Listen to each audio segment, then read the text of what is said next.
Em đi qua như làn gió cuối mùa, mang theo nỗi nhớ anh chưa kịp gọi tên.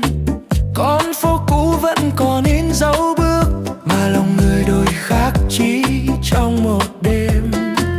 Bao câu hứa nằm lại giữa ngọn đèn, nhưng điều chưa nói giờ hóa khói bay xa. Anh đứng giữa những điều dang dở ấy, tự hỏi lòng mình ta mất nhau thật nào. Nếu hôm ấy anh nói yêu em thêm một phút, biết đâu giờ này ta đã chẳng lạc nhau. Gió vẫn hát câu chuyện hai người cũ, chi tiết là mình đã bỏ qua nhau.